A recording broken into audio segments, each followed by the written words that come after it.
Hi, good morning, everyone. Welcome to TSS on this rainy Sunday. Thanks for being here today. Today, we're going to have our Sunday lecture delivered by our friend Marco with the theme Understanding God. But before we start, we're going to have our initial reading by our friend Daniel.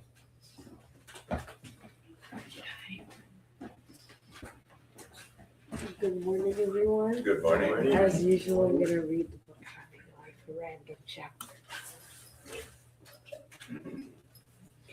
You are not a distant observer of life.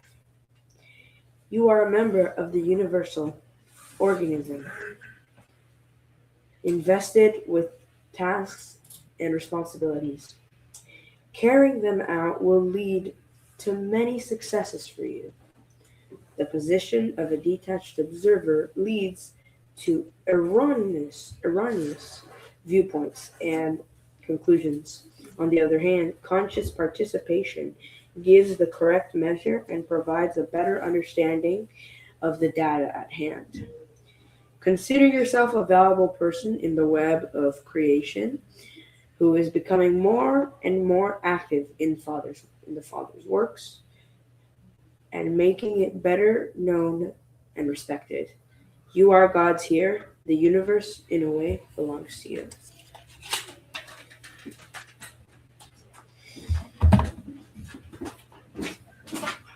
Thank you, Daniel. And now we're going to go for our initial prayer. So I invite you to close your eyes and elevate your thoughts to our Master Jesus, to God.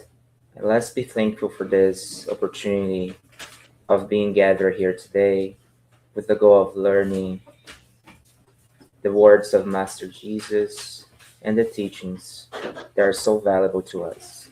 May our minds and our hearts be open to the teachings of today, and may they valuable to us and contribute to our participation in the evolution of this planet. May you guide our friend Marco be delivering the lecture today, and may he be inspired by the good spirits that are surrounding us. Thanks so much, and so be it.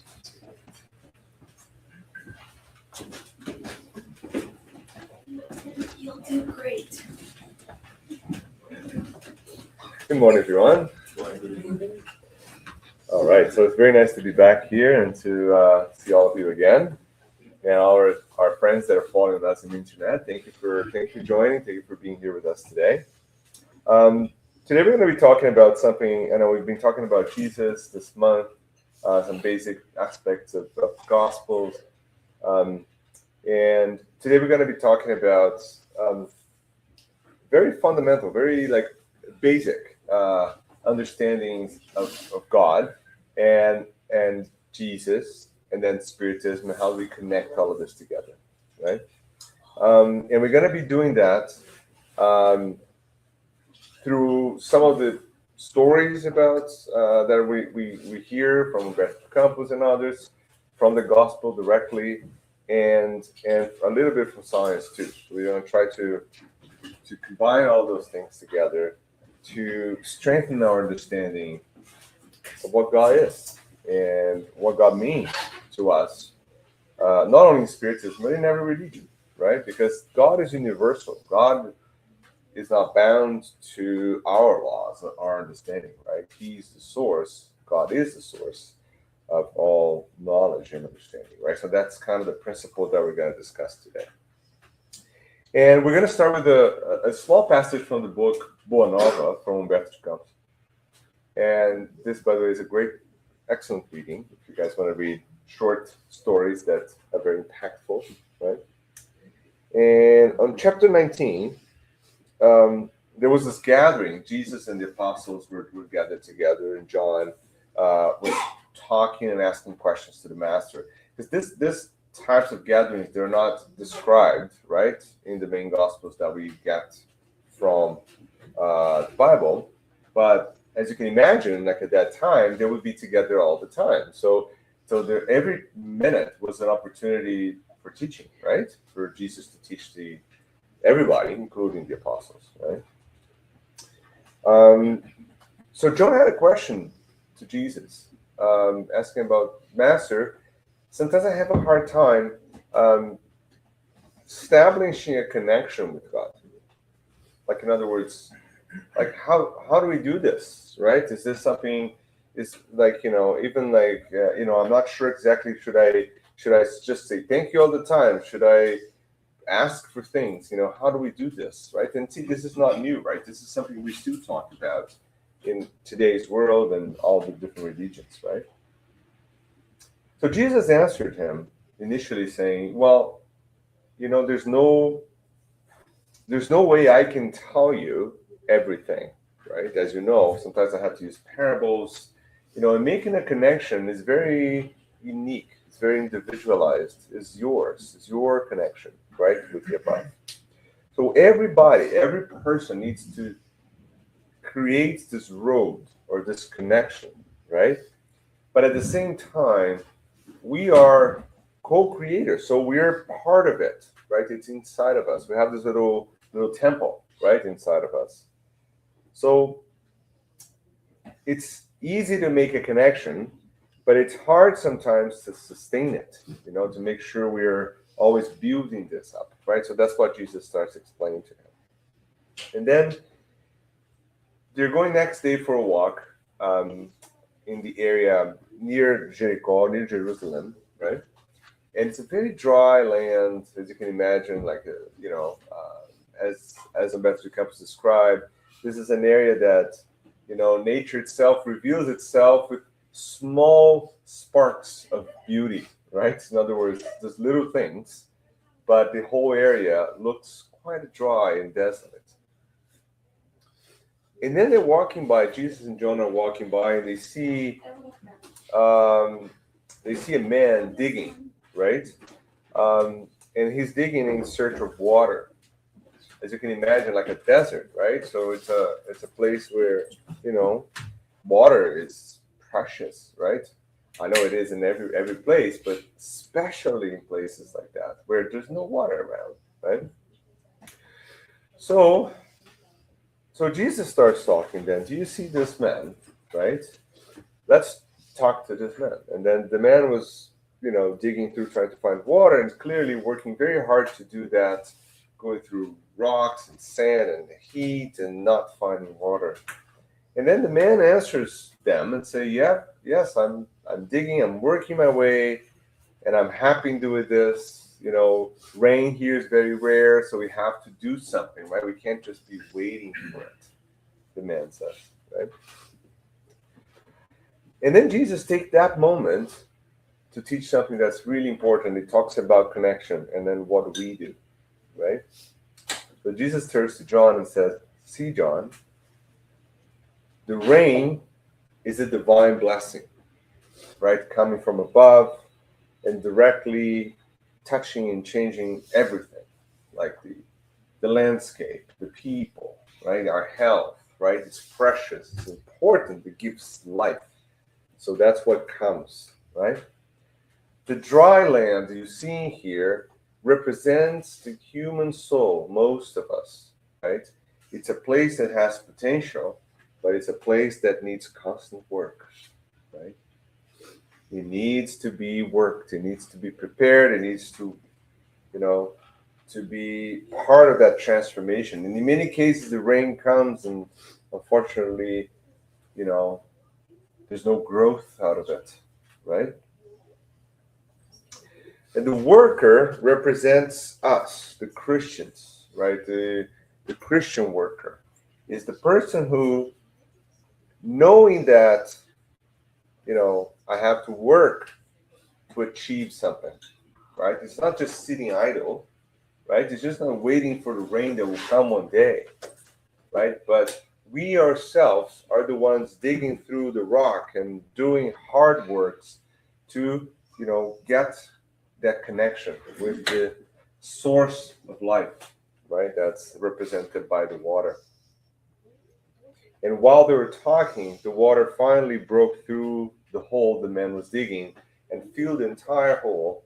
And then now he had access, his family had access, many others have access to that. So in other words, he, through his work, transformed the life and the connection to life not only to him, but to hundreds of others that are able to use that. So that's when Jesus finishing saying, well, see, John, this should be all of us. That's the connection, right?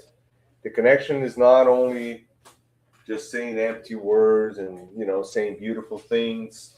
It's actually working to achieve something good, not only to us, but to other people, right?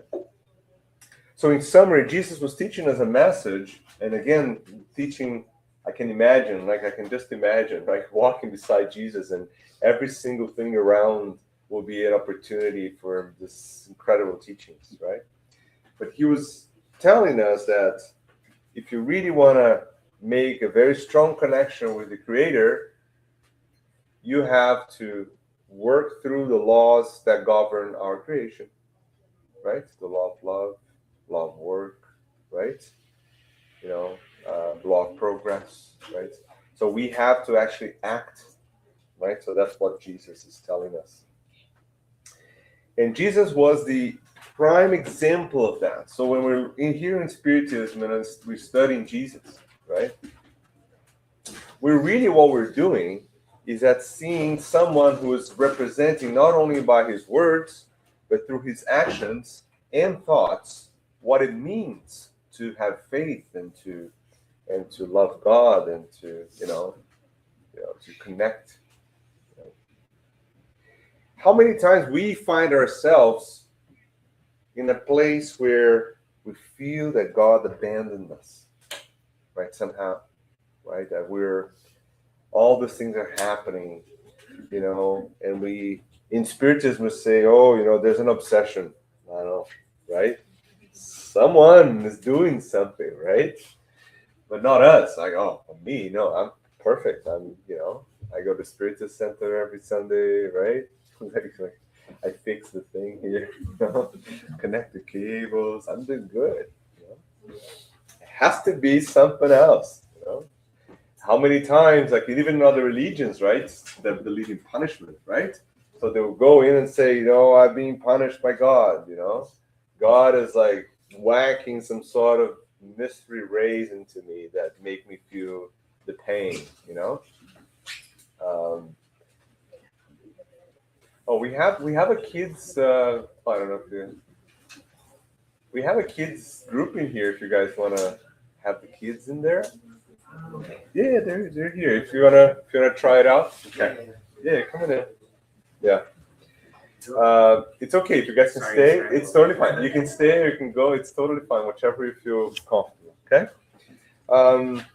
So there's always this concept in our minds, right, of Jesus and God, and sometimes we feel like we're disconnected, right? We feel like whatever's happening, we're not connected. We're felt alone, right?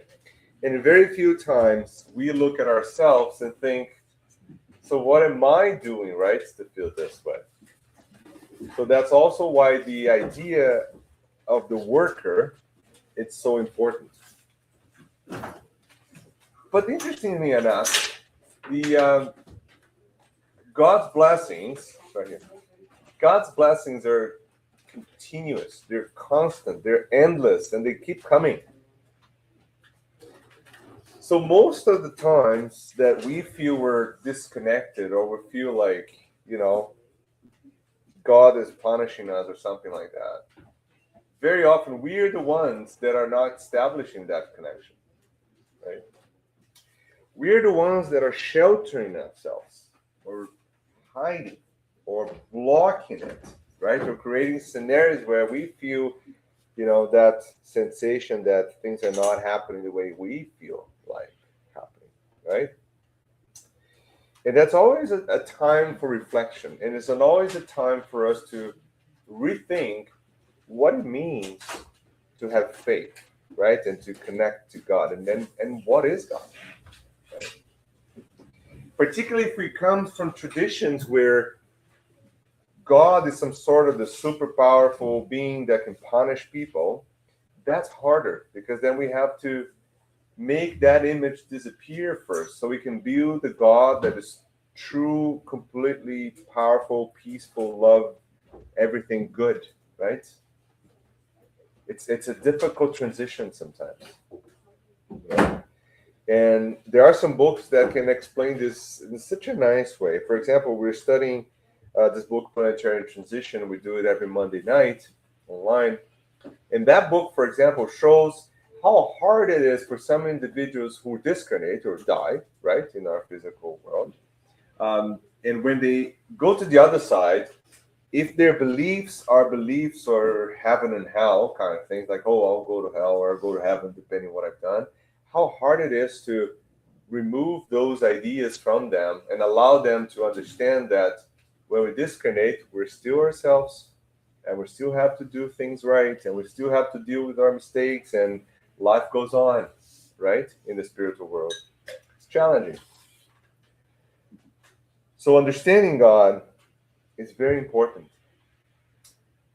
And I usually try to bring, like learning from what Jesus, the way Jesus is teaching here, I always try to bring things in a very common daily thing so we can kind of get a little bit of a sense of God, right? Not God, that old man kind of human figure that, can be angry sometimes kind of thing. No, that's not God, right? Let's think about us first and then we can project that, right? So when we see our kids making mistakes, right? Let's imagine a scenario that one of our kids or someone if you don't have kids or someone you interact with is making mistakes and you have to somehow correct the path, right? You have to somehow show, well, this is not maybe the right way of doing it, right? I'm pretty sure all of us here now will understand that there's different ways of doing that, right? From like losing our minds and yelling and doing things in really, really strange ways. Some people still do that, right? Being aggressive, right? Or other ways, for example, showing by example and say, hey, let's not look, let's try this. Let's with love, with care, right? We redirect, right? We make sure they understand that they're good. They're just making mistakes. So they're not their mistakes, There's some good ways. So if you imagine that there's a spectrum from like a really negative way of correcting to a really good way of correcting, at the end of that spectrum, that's going to be God, perfect, right? So if I'm able to understand that I have to be kind to others to help them, God is the utmost end of that rule, right? So he's perfectly just and good, right? So God would never punish us. Why? He'll teach us by giving us the chance of doing it again and doing it better, right? So my mistakes are my mistakes alone. I have to fix them, right? And we unfortunately tend to, every time we feel the consequences of our actions, we try to project it to something else. It's the obsessor spirit, right? It's another person, right? It's my boss' fault, or it's something that happened in my childhood. You name it, right? There's always an explanation for it. And sometimes people say, well, this is God's way of punishing me. No, God's never punishing anyone, right? We are the ones dealing with our own actions and reactions and our consequences. And if we understand that, it makes so much easier for us to move on, just like kids, right? When you take a young kid and they're about to do something really bad and you have to do something, right? You have to take away whatever they're carrying, or you have to say, no, you cannot go through that door because that's a dangerous place. They'll cry and yell, right? That's the response, right? That's us, spiritually speaking, in relationship with God. We still have that same relationship with God.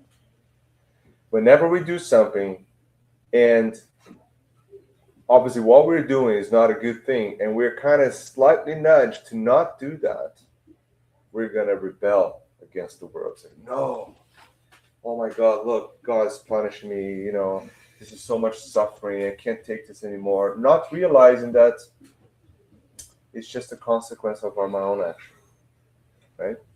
And God, at the opposite, is trying everything in the whole spirituality is trying to help us, but we're blocking ourselves from that help. But it's an interesting relationship because then we're going to pray and we're going to say, God, please help me, right? Not realizing that we are being helped already. And not realizing that the help that I want is not the help that I need. That's a tough one, right? I'll take the kids' example again. You know, just imagine like a very strange scenario, right? Where your kid wants to install an app that will, for a fact, mess up their brain. Fact, there's studies on that. Social media, for example. It happens, right? It's known, it's a fact. There's clearly evidence of negative consequences of young kids using social media. It's a fact. But they want to do it, right? And then you're like, no, can't do it. You know, you decide your rule. If you want to allow it, that's fine. But I say no. Then I say no, right? There's going to be this outburst of like, no, this is horrible. You're affecting my life, you know, blah, blah, blah, blah, blah, blah, right? And then there's going to be this immediate reaction that is some sort of a punishment, right? And imagine if the kid, you know, prays, you know, or asks in this case, right, for something else or for some sort of help or for some, you know, alternative way of dealing with that, you know. So, you know, I wish I had my own room and my own computer so I can deal with everything I want. That's the prayer, right? That's you praying, right? That's us praying, right? I want my own room and my own computer so I don't have to deal with this. Imagine if you're like, oh, sure, divine powers of God will give you everything you want. You give your own room, your own computer, your own time, your own ability to decide when you're 12. Does that work? Doesn't. Does that work, Daniel? You tell me. Maybe. Maybe. That's a good answer. Maybe. Sometimes for some things it works, right? Yeah. Others don't. That's us praying to God. That's exactly what we do. It sounds crazy. But when we pray, it's like, please, God, take away all that stuff from my life. Take away, like, you know, get rid of that. Give me this. Don't do that. Like we demand from God some sort of really strange, miraculous thing that we're 100% believe that's the best thing for us. And then we don't get it.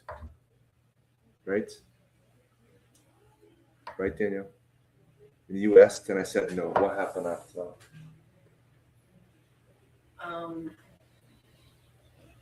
You feel great? You feel a little bit frustrated, maybe? Right? That's us. And then we're going to say, God, give me all of this. And then it's like, right?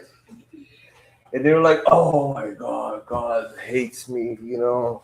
God doesn't like me anymore. My life is over. I'm abandoned. I can't get this anymore. I'm suffering. Does that make any sense? Right? But we behave like a pre-teenager in relationship with God. We see God, we're trained to do that. We're trained to see God as a male paternalistic figure, which, by the way, makes no sense because it's created from a male-dominant society that treated women as a second-class individual, right? So that's why we see God as a man, which, again, we have to get rid of that idea. That's another story, right?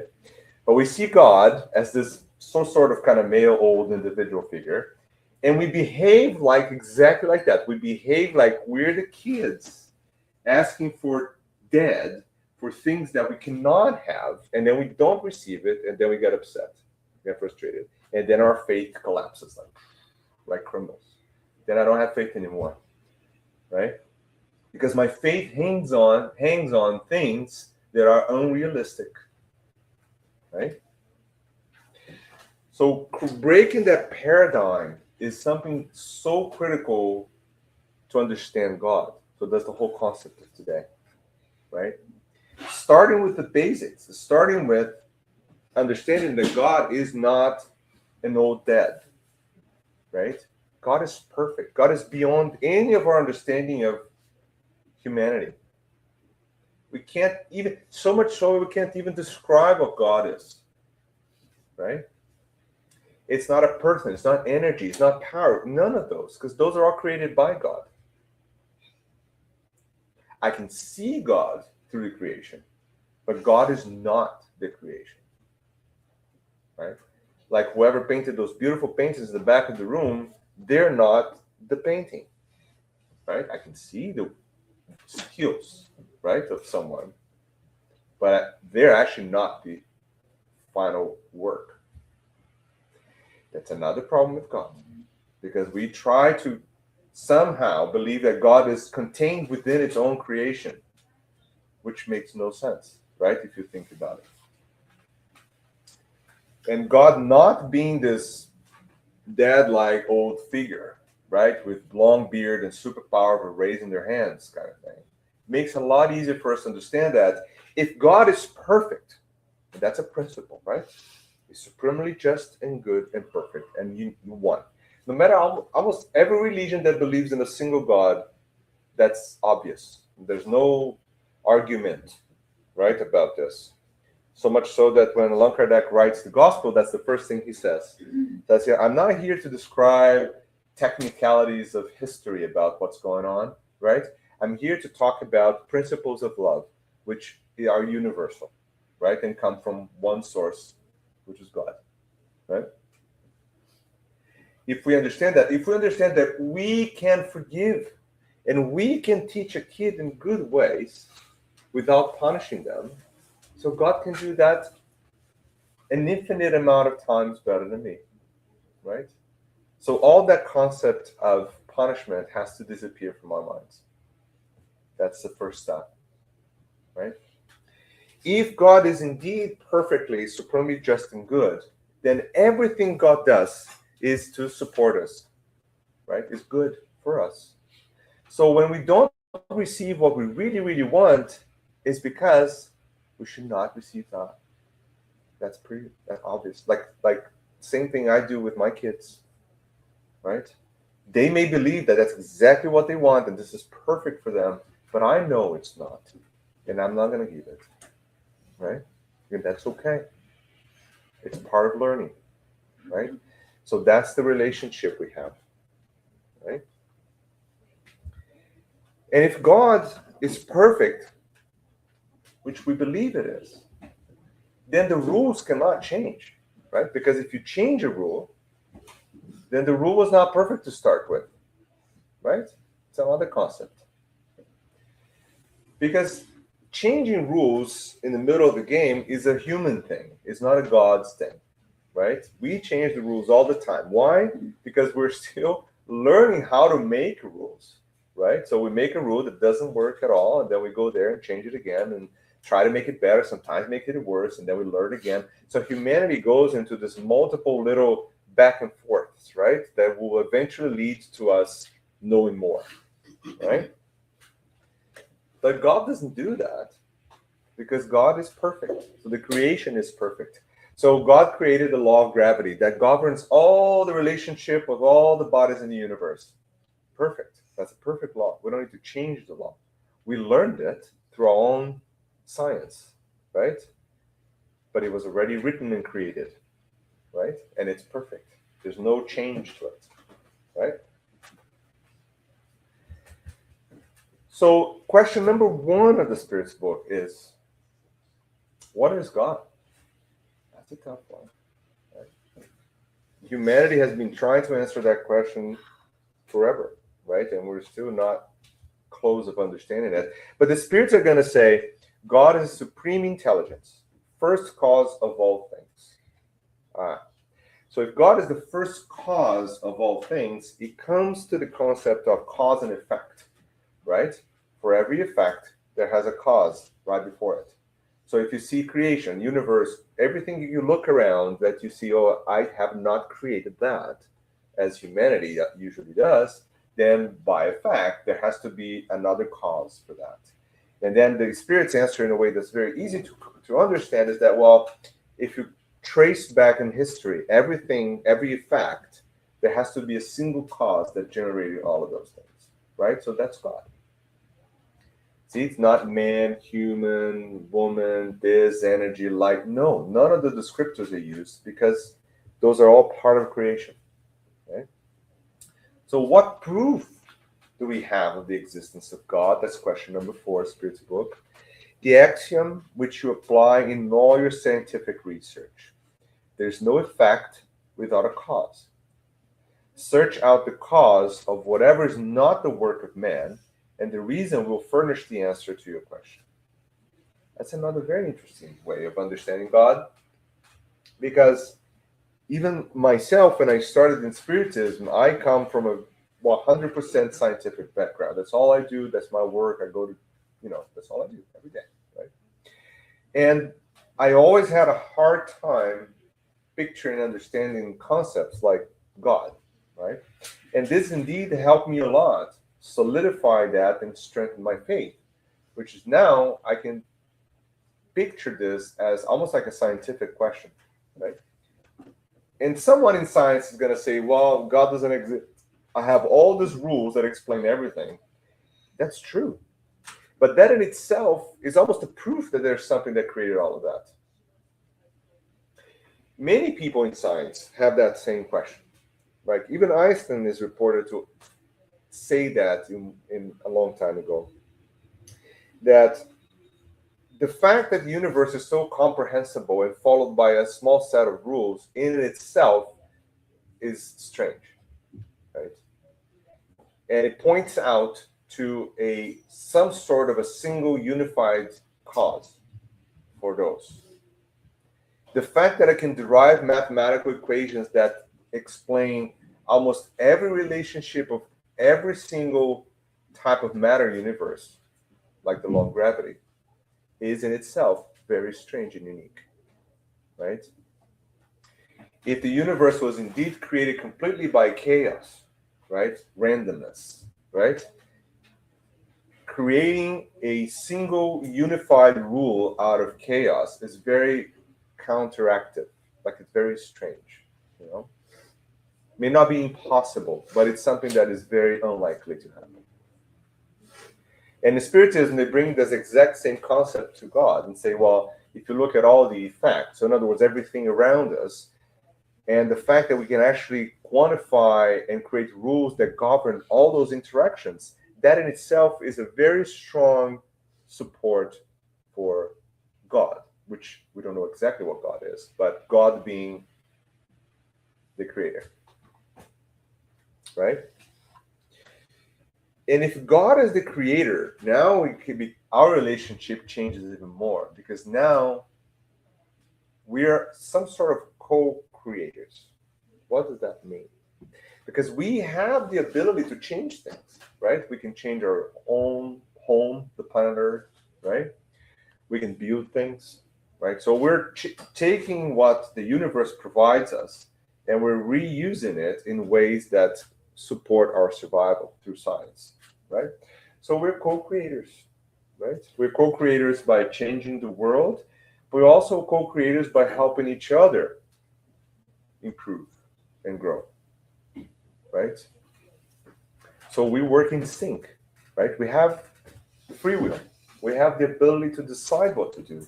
And that's really the most powerful thing God ever gave to us, is the ability to think and to decide using our free will.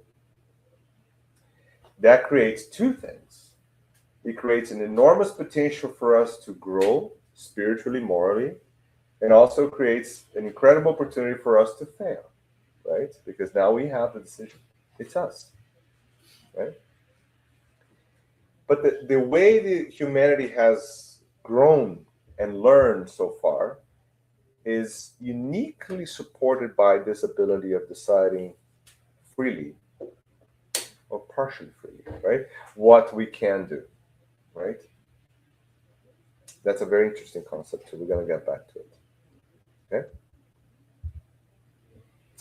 So question number 3 and then number 13, they continue saying, can we say that God is infinite, immaterial, immutable, so it cannot be changed, cannot be described by any material, it's all powerful and supremely just, right? And then the spirits are going to say, in this case, your definition is incomplete. Unfortunately, human language, so our language, is incapable of expressing ideas that transcend human intelligence. That's very smart, right? So we're trying to put down in words things that we actually cannot even comprehend, right? So that's a hard thing to do, right? So the spirits are very smart in a way of answering that, because they're saying, listen, I wish I could say more to you, right? But you don't have the means of getting that. And now I'm going to close that loop and go back to Jesus teaching to John, walking by the man digging a hole. That is exactly what Jesus said to John. When John asked Jesus, listen, can you explain to me how do I connect to God? Right? Jesus said exactly that. John, there are things that I can not say to most people. There are things I can only say to you guys, the apostles. And there are things that not even you are ready to understand. But I'm going to teach you. I'm going to teach you by using parables, and I'm going to teach you by looking at the example of a man digging a hole in the ground to find water in the desert as a way that you establish your connection through hard work to achieve, to reach the source of life, which is water. Right? The spirits are saying the exact same thing. Another proof that there is a unifying, unique God, all powerful and just out there, that all this knowledge derives from, right? Because no matter where you're pointing at, that information all traces back to a single source.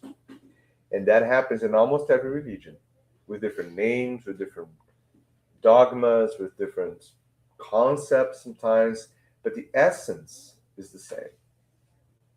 The essence that we're all brothers and sisters in God is common to a very large number of religions. The concept that we somehow have to be better is a concept embedded in almost every religion, right? Now, the way you achieve that changes, though, right? The concept of you choosing to do good instead of do bad is a basic concept of almost all religions, right?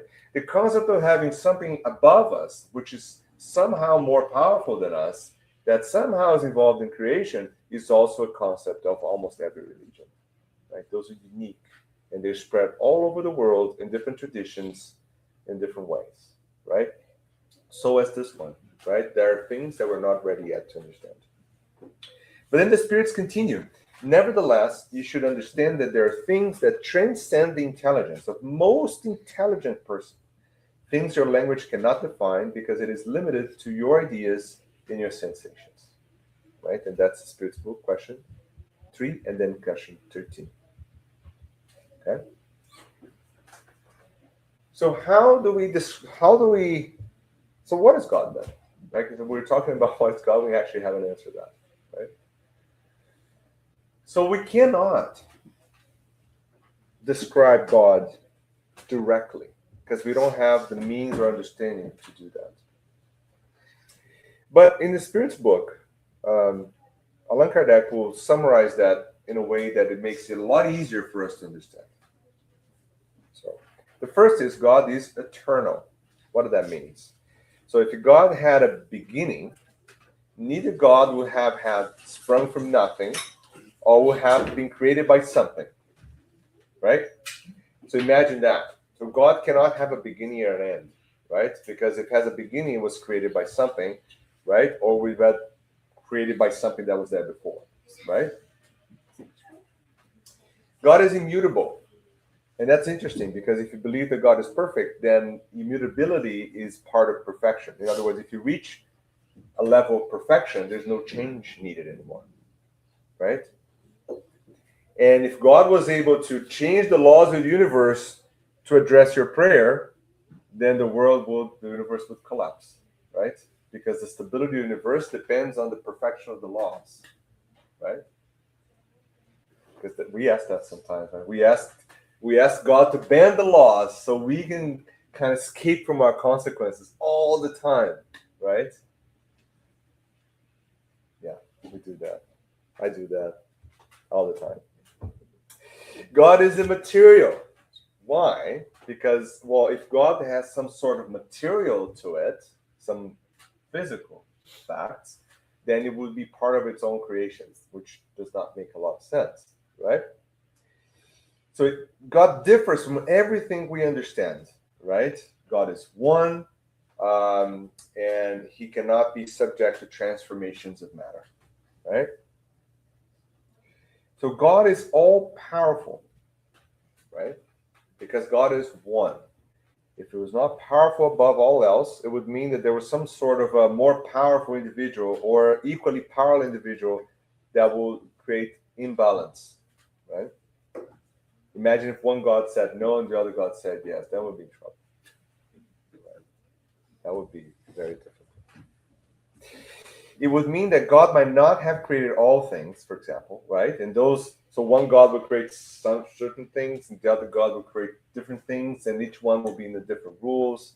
See, the universe could not be governed by ever-changing rules, right? It can't be done. And that's the one I repeat all the time in my lectures. God is supremely just and good. Supremely means that that's it. There's on that scale that we talked about, right? That we understand because we can see how we deal with things and people and challenges and kids, and we know that there's really not good ways of doing things, and there's some really good ways of doing things. At the very end of that scale, God, right? So if I can forgive someone that attacks me, think about God, right? So the providential wisdom in the divine laws is revealed in the smallest things as well as the largest. The wisdom that makes it impossible for us to doubt either God's justice or goodness, right? So that is the most critical part of the consolation that not only Spiritist brings, all the religious brings too, but Spiritist brings it in a very clear way. That no matter what is happening right now with us and in the world and everywhere else, there are things that we can do to make it better. Things will change and things will get better at the end. Perfection will come because God is supremely just and good. No one's going to be punished without a reason. No one's going to suffer without needing that consequence. No one's going to go through things unnecessarily. Like that does not happen, right? Because God is supremely just and good. So if I'm here going through a problem, it's because I signed up for it, because maybe I needed it. You know? And after I go through this, I'll come back and I'll be fine. I have been finished, done with whatever things I had to deal with, right? And we can borrow that from our own understanding, right? If I go to work and I'm implementing a new IT system and everything collapses, right? I push to run the script and everything like boom, right? I'm pretty sure all of us here will understand that, well, maybe I have to stay a little bit of extra hours and fix this up because otherwise the whole system is not going to be running, right? Tomorrow morning, right? And we do it. So we deal with the consequences, right? We do whatever it takes so things can move forward. I sign up for it, right? To get it fixed, right? So that's the same concept applied to everywhere, right? If I've done something wrong and that is in my mind, and if I have a chance to go back and redo it right, I'm pretty sure all of us here would sign up to do it right. But that means dealing with that, you know, and working hard and maybe suffering the consequences of that. But I'm pretty sure all of us will have a chance. So that's the beauty of a reincarnation, right? Because it takes away the concept that, well, you do something wrong, you're going to burn in hell forever. That's not a supremely just and good God. You can't put those two things together, right? But if the supremely just and good God say, listen, yeah, you've messed up big time. How about this? How about they'll give you a fresh start? You can go back and redo everything the right way and help the ones that had some negative actions against. Would you take that up? I am pretty sure all of us would say, yep, sign me up for that, right? But then comes like, well, you're gonna have to, it's not gonna be easy. It's gonna be a trial, right? Sign up for that. You're gonna have some friends to help you. Thank you. Sign up for that, right? And then we come here and we put in that exact same scenario, and they were like, no, no, no, no, I don't want this. This is too much. I did not sign up for this. I'm like, yep, actually, I'm pretty sure there's a contract there. Sign up for it. You're gonna see it when you discriminate. We're gonna, put the contract in front of you so you can see what's going on, right? So that's where the consolation comes from, right? And that supports the supremely just good God, right? Because now we're the ones driving our own actions and our own reactions. How beautiful is that? But it's a hard concept nowadays because no one wants the consequences. Everybody wants free actions. Everybody wants to do whatever we want, right? That's the whole concept of our society nowadays. I'm free. I can do it. Do whatever I want. I hear this all the time, right? And indeed, yes, you can do whatever you want, and you have to deal with the consequences of whatever you do, right? And the consequences might not be in this life, right? And that's where Spiritism comes in and gives us that extra knowledge to say, well, the consequence may come, the next one, and the next one, 2 and 3 times forward, right? You don't know, right? We don't know, right? So, question 17 now in the Spirit's book. Can humans know the origin of things? All things. The answer is the Spirit say no. On earth, God does not allow everything to be revealed to them. Can't humans grasp some of nature's secrets through scientific investigation? And then the Spirit's answer. Science has been given to them, to us, for our own advancement in all matters, but they cannot go beyond some sort of limits of their own understanding. In other words, the concept that science and God are two separate and incompatible things is so wrong. Because if you think about it, now we've been through a lot of what God is, right? And we have that sort of understanding. Now, I'm a scientist. So what I do, I ask questions, I derive ways of answering them, I test them, and I get an answer, right? That's kind of every day what I do. So there's nothing wrong between what I'm doing and that concept of God that we just heard. But now, if you do believe that God is some sort of a magical thing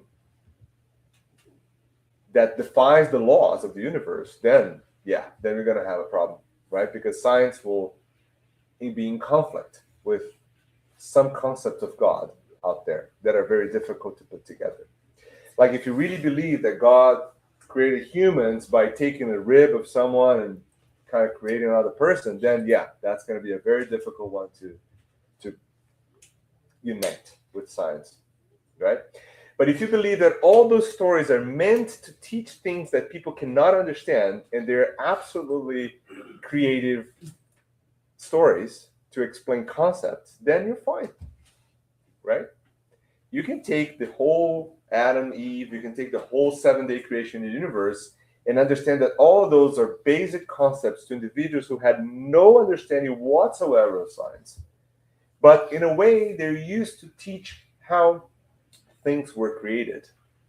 Not in a literal way, but in a generalized conceptual ways, then you're fine. I don't have a problem with that, right?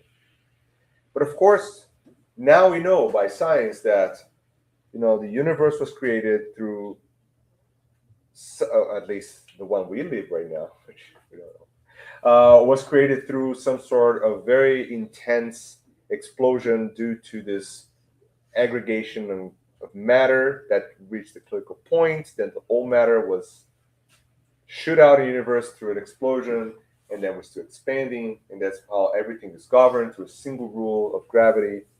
That's what we understand as science. That's perfect. God There's nothing against God in that, right?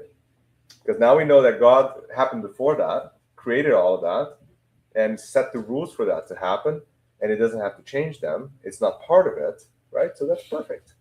So why not? What's the problem of believing God and the Big Bang Theory at the same time? None. Zero. There's no relationship between one and the other. God created all the rules. Yep.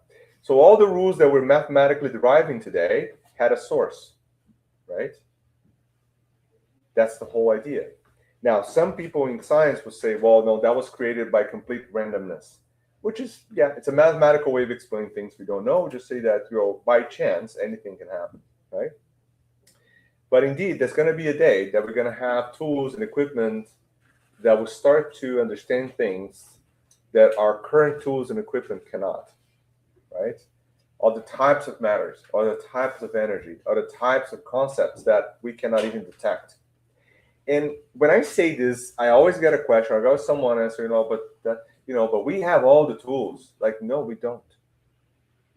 So right? So we can calm down and see how babies we are in science, right? The whole apparatus you see in this room here will be burned. We will put to burn into fire if I turn on that LED blue light in the 1500s, right? That's an LED light, right? It's fine. Like, it's like, of course, an LED light. What's an LED light? You guys know.